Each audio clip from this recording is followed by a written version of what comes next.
Début septembre. Début septembre, ouais, début septembre. Ce projet est simplement fait pour les multinationales et avec la complicité de grands élus que l'on connaît très bien, Madame Delga, Monsieur Rousset et puis les préfets qui vont avec. Les préfets coordinateurs, Monsieur Durand et le préfet d'ici, Monsieur Guyot. Monsieur Huot, qui est le président du GPSO, est venu chez moi me dire, à la commune de Bernos-Boulac, mais dites-moi ce qui ne va pas et voilà, on va voir ce qu'on peut faire.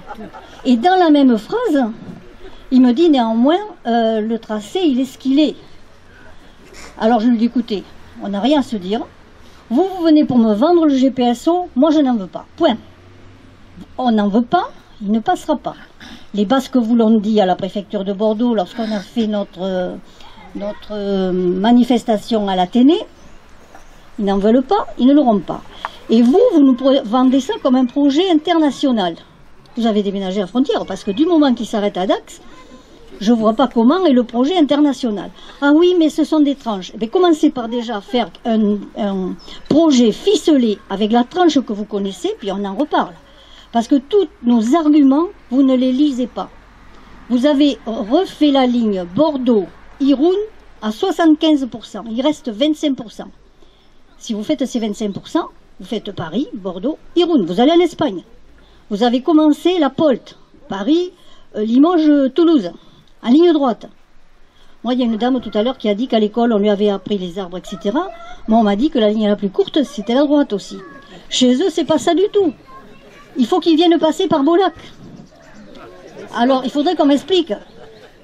Alors, quand je lui dis que ma commune est très impactée, parce que déjà, nous avons payé le tribut du gaz, nous avons payé le tribut de l'autoroute, et maintenant, il nous faudrait la LGV. Mais madame, mais ça va rapporter beaucoup à la commune. Il va y avoir un impact financier extraordinaire.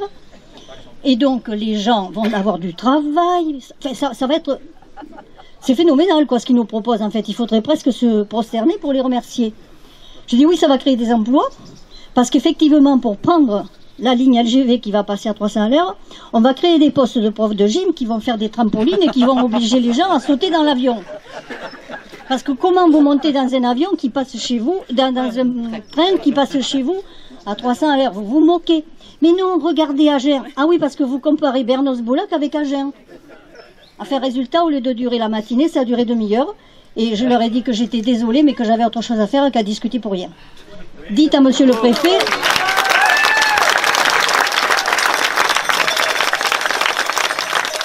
Je lui ai demandé de dire à monsieur le préfet que nous étions contre ce projet, que nous avions des arguments, et que s'il ne nous entendait pas, s'il ne nous écoutait pas, s'il continuait de nous mépriser, ben, malheureusement, il se passera des actions qu'ils ne veulent pas. Voilà. Donc,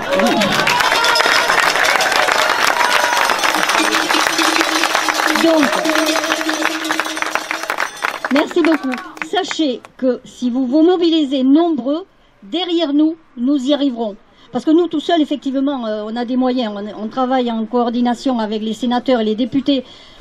La semaine prochaine, il va y avoir encore quelque chose de nouveau qui va se faire vis-à-vis de plaintes, etc. On a des dossiers, mais sérieux, émanant de gens sérieux de la SNCF qui sont pas ces pingouins de GPSO qui ne voient que des écrans et qui viennent nous vendre. Moi, les deux qui sont venus chez moi, demain vous leur dites qu'il faut élargir le canal latéral à la Garonne, ils viennent vous le vendre, hein, parce que c'est pareil, et pour eux c'est pareil. Donc ils ne connaissent pas, ils savent pas de quoi ils parlent, ils savent le projet qu'on leur a proposé sur un papier, mais sur le terrain ils savent pas. Donc sachez que nous, on est déterminés. Moi, dans 40 ans, je serai là pour voir si vous enlèvez la taxe. Hein.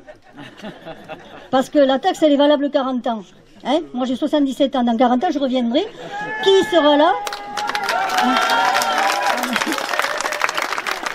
Qui sera là pour enlever cette taxe? Vous avez déjà vu des politiques, vous, qui enlèvent les taxes des autres? Non, ils en ajoutent, mais ils n'en enlèvent pas. Donc, sachez que vous allez payer les taxes. Vos enfants, vos petits-enfants et ad vitam aeternam, vous allez payer quelque chose. Alors, vous savez ce qu'il m'a dit? Qu'autrefois, les gens payaient pour avoir un train. Sauf que le train, il s'arrêtait à toutes les gares. Voilà. Et maintenant, les communes les plus impactées sont celles qui vont payer le plus de taxes. C'est cocasse quand même. Alors donc nous, on va se battre jusqu'au bout. Moi, tant que j'ai pas les bulldozers devant la mairie, je ne m'arrête pas. Donc, on a besoin de vous. Merci.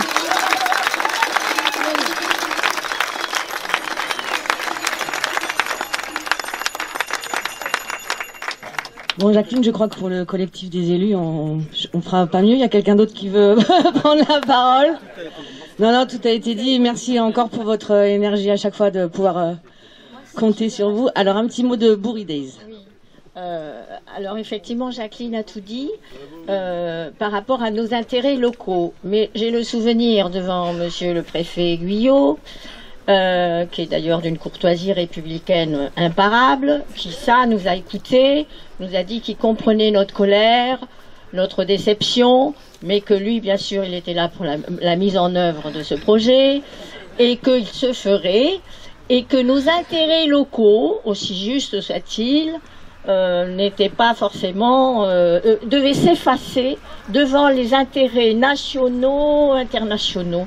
Et je me souviens que le maire de Saint-Selve avait très bien repris la parole en disant que quand on protégeait l'air, le sol, l'énergie, l'eau et la qualité de vie des gens, elle pensait que c'était un projet qui était encore supra-international.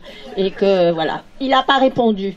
Mais je crois qu'aussi on est dans cette logique. Hein. On travaille pour nos descendants, partout. On a une planète qui quand même est largement en danger et que ce projet donc n'a pas à s'inscrire dans notre vie. Voilà. C'était tout ce que je voulais dire. Merci beaucoup, Madame le maire. Juste avant de donner la parole aux derniers élus, je voulais vous dire qu'on avait trouvé un sous-titre à notre collectif citoyen et de la vallée du Ciron et d'ailleurs. C'est averti, solidaire et déterminé.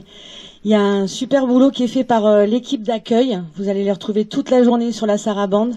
Ils ont des documents à vous faire passer. Il y a le petit fascicule de désobéissance fiscale avec les taxes foncières qui viennent d'arriver. Pour messieurs et mesdames les élus, l'équipe des cartes a fait un super boulot pour que vous présentez toutes les cartes en un coup d'œil, parce que c'est toujours compliqué. Donc vous pouvez les consulter, ça c'est l'équipe carte.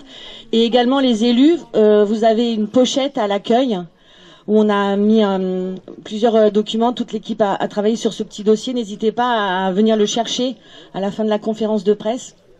Et pendant toute la journée, d'aller demander des infos. Laissez vos adresses mail pour ceux qui reçoivent pas les lettres d'infos de LGV Nina. C'est important. Voilà, pour être contacté, pour continuer la mobilisation. Je voulais insister sur toute cette équipe accueil. Tout à l'heure, on va arriver à Noyant. Il y a toute notre équipe parking aussi qui met tout en place pour vous accueillir bien. À Noyant, on va faire un repas tout à l'heure. Il y a des producteurs locaux qui se sont venus s'installer. Il y a aussi la ferme des itinérants qui a son troupeau. On sera tous au bord du Ciron. Et ça sera donc la deuxième étape. Et j'en profite voilà, pour vous dire aussi que tout à l'heure, quand on partira, on va faire partir en premier le cortège. Il y a le camion là-bas décoré, je ne sais pas si vous l'avez vu, c'est la Cistude de Bordeaux qu'on a accroché sur le camion avec notre héron du Sud Gironde. Les branchages là-bas, on partira en premier. Ensuite, il y aura les copains avec la petite caravane derrière, la 2 chevaux et le camion sono. Donc quand on entendra le camion sono, ça voudra dire que la Sarabande sera en route. Et on partira d'abord en premier pour le site d'Antonion. Comme ça, vous aurez le temps de dire un petit mot à l'accueil ou de regagner les parkings pour nous rejoindre après à ce repas qui va être... Oui, on passe par Villandreau et on retourne à Noyant vers Antonion pour un grand repas où on a tout prêt pour vous installer, des tables, des chaises, des bâches pour faire un grand pique-nique. Donc ça, c'était la suite de la Sarabande. Et je vais donner la parole aux élus qui... Il y a monsieur Prudhomme qui est là et aussi, je la vois plus, elle est partie, Christine Seguino. Vous voulez venir en premier, Christine? Allez, je vais un petit mot à Christine.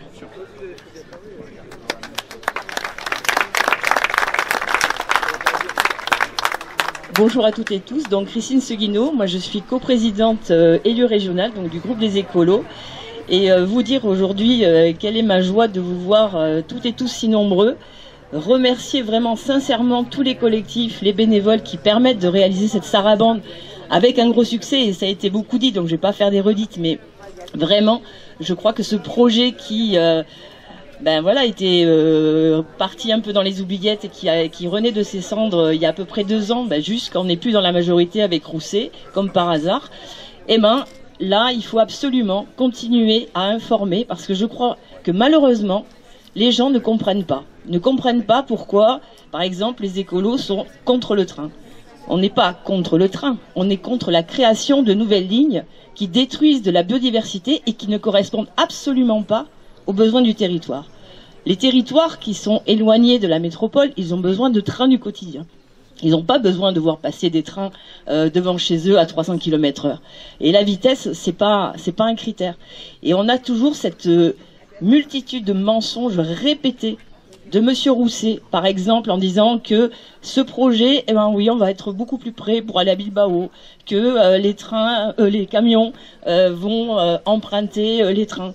Aujourd'hui, quand vous prenez la LGV qui s'est faite entre Tours et Bordeaux, est-ce que quand vous prenez la nationale pour monter sur Poitiers, est-ce que vous avez moins de camions?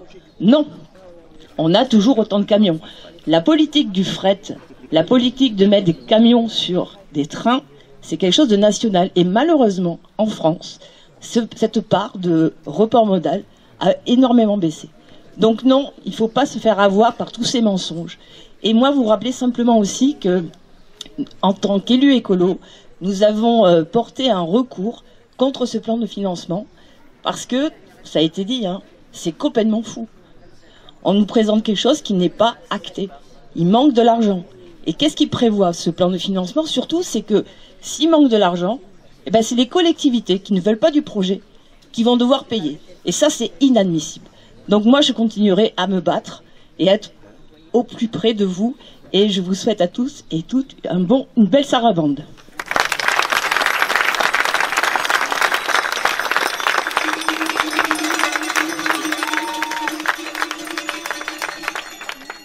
Bonjour à toutes et à tous, Loïc Prudhomme, député France Insoumise NUPES de la Gironde.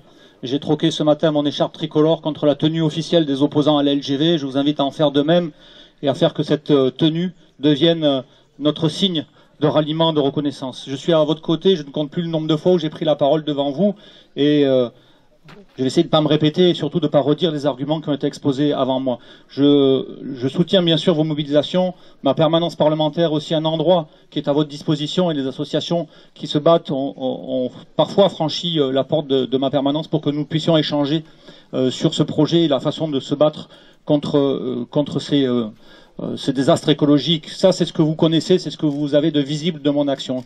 Ce qui est moins visible, c'est la mise en place d'un collectif d'élus, de parlementaires nombreux contre ce projet. Mes collègues Monique de Marco, Florence Lassarade, Nicolas Thierry, Hervé Gillet, Nathalie Delattre, Laurence Haribé, mais aussi la députée de la majorité Sophie Mette. Et collectif qui est aussi accompagné et emmené par le collectif des élus territoriaux, emmené par Christian Tamarel de Saint-Médard-des-Rangs et Jacqueline Lartigue qui a parlé avant moi et que je vous demande d'applaudir encore parce que ce collectif d'élus territoriaux fait un travail incroyable et extraordinaire. La force de ce collectif des élus territoriaux et des parlementaires, c'est d'aller interroger la SNCF à chaque fois, demander des informations, exiger des chiffres, pointer les incohérences, parce que des incohérences, mais il y en a long comme le bras, il n'y a que ça d'ailleurs. Cette action, elle est importante, cette action que nous menons ensemble, parce qu'elle nourrit notre expertise commune et elle nourrit les collectifs et les arguments que nous pouvons opposer à ce projet incroyablement inutile et destructeur. Ce qui est encore moins visible et que je m'attache à faire maintenant, c'est d'aller aussi chercher et convaincre mes collègues élus aussi NUPES de Toulouse. Parce qu'il y a encore, à mon sens, une grande marge de progression pour convaincre les Toulousains et les élus qui les représentent que, comme le disait très justement Jacqueline, la solution pour ceux qui voudraient aller à Paris de la manière la plus efficace et rapide, et la moins énergivore par ailleurs, ce n'est pas de passer par Bernos-Bolac, évidemment, mais c'est de tracer tout droit sur la POLT, cette ligne Paris, Orléans, Limoges, Toulouse. Et donc c'est en essayant d'agréger autour de nos combats communs, ces collègues de Toulouse, ces élus, mais aussi ceux, et ils le sont maintenant pleinement engagés, ceux du Limousin, qui se bataillent pour la POLT, de dire que notre bataille c'est une bataille commune, et que c'est en faisant comme ça, en élargissant à chaque fois le cercle des oppositions, que nous arriverons à être un petit peu plus efficaces. Et cet élargissement du cercle des oppositions, je pense que vous autres, nous tous, nous pouvons le faire aussi quand on sait maintenant que ce sont 2300, plus de 2300 communes qui vont être soumises à cette taxe incroyable, cette taxe LGV, comme le disait Jacqueline, juste pour voir passer des TGV à 300 km/h devant leurs fenêtres. Et ça, il y a une marge de progression aussi à aller chercher ces habitants de ces communes et les élus de ces communes partout sur le tracé. Voilà un petit peu les perspectives que l'on peut se donner comme perspective de mobilisation. Mais avant de laisser la parole, si quelqu'un... alors pour conclure, rappeler une évidence. Dans une vraie démocratie, telle qu'on se l'imagine, telle qu'on se la représente, telle qu'on la fait vivre dans nos communes ou sur nos circonscriptions, on écouterait les gens, on écouterait l'évidence, et les élus qui représentent l'intérêt général seraient entendus par M. Huot et par tant d'autres qui ne sont même pas élus. Par ailleurs, ce sont des technocrates qui, finalement, voudraient nous faire avaler l'intérêt général contre le bon sens. Si on nous écoutait, si on était dans une démocratie digne de ce nom-là, le projet s'arrêterait immédiatement. Alors moi, j'en appelle maintenant à l'émergence d'une démocratie maintenant, et je vous dis, chers amis qui êtes mobilisés aujourd'hui, aux arbres, citoyens.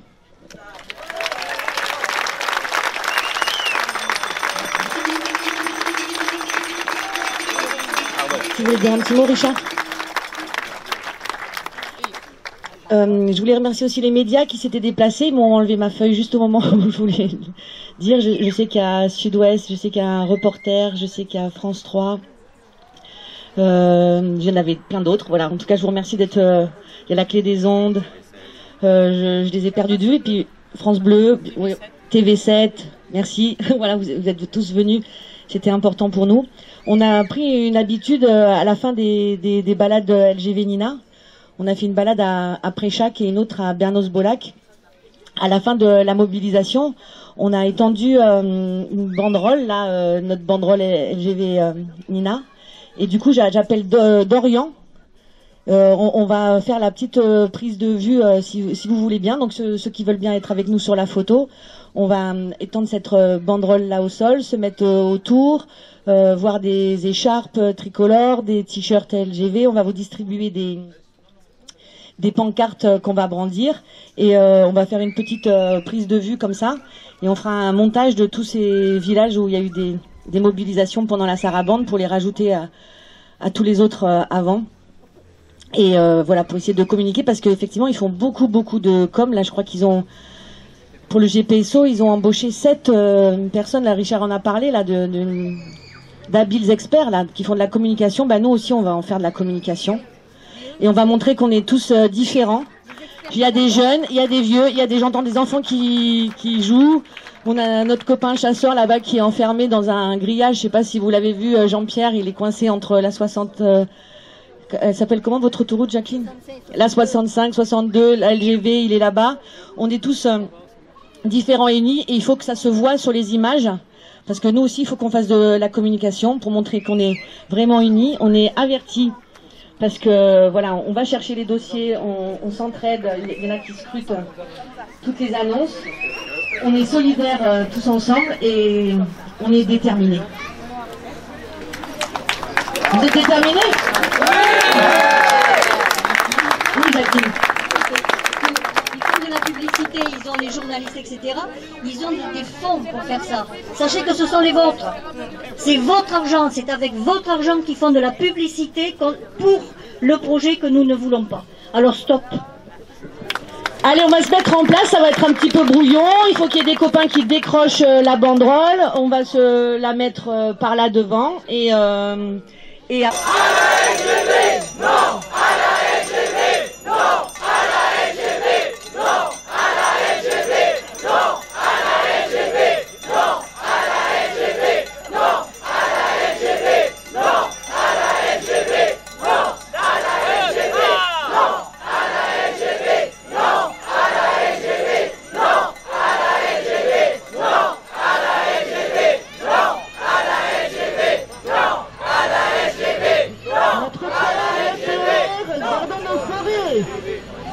Gardons nos forêts.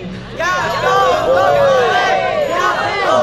forêts. Gardons nos forêts. Gardons nos forêts. Gardons nos forêts. Gardons nos forêts. Gardons nos forêts. Gardons nos forêts.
LGV, vous savez, c'est un train qui va très vite et qui va servir à rien, qui va traverser nos territoires. C'est pour ça qu'on se bat pour défendre notre territoire. Donc on a été impacté déjà par les incendies et tout, donc on n'a pas besoin de nous couper les pieds pour faire passer un train qui ne servira à rien. Bonne journée, mesdames.